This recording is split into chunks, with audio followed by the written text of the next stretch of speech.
Scholz says Carlson interview with Putin tells absurd story. Here's a summary of the article.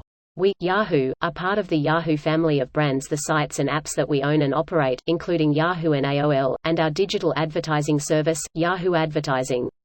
When you use our sites and apps, we use cookie policy, greater than cookies. Cookies allow the operators of websites and apps to store and read information from your device, authenticate users, apply security measures, and prevent spam and abuse, and if you do not want us and our partners to use cookies and personal data for these additional purposes, click Reject All.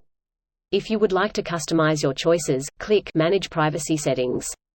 You can change your choices at any time by clicking on the Privacy and Cookie Settings or Privacy Dashboard links on our sites and apps.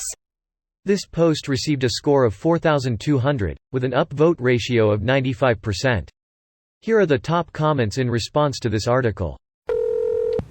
It was just Putin wasting time telling history stories and saying the exact same stuff Russia has been saying for years.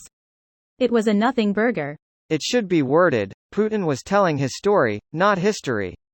He has a skewed version of the past. I think private citizen Tuk Tuk should have to register as a foreign agent after this propaganda palooza.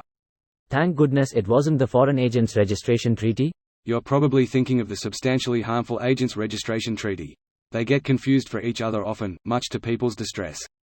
Very true. The Foreign Agents Registration Treaty was the predecessor to the Sovereign Heightened Intelligence Treaty, prior to the Substantially Harmful Agents Registration acting as an amendment, representing the collaborative effort of the two fundamental programs.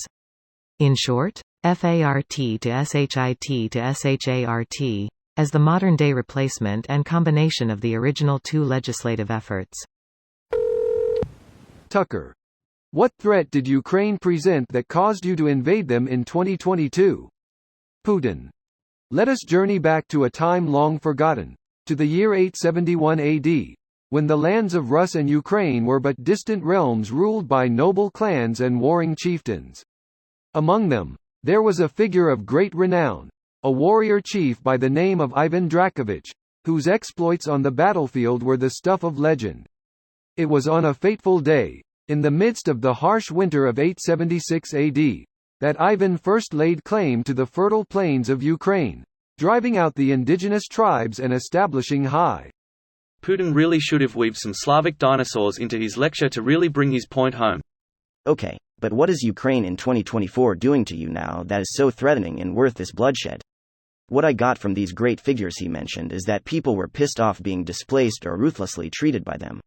Really? I'm pretty sure some of my ancestors were being kicked around by Vikings back then, but I don't need to take vengeance on any Scandinavians. And now, France will claim half of Europe because Napoleon.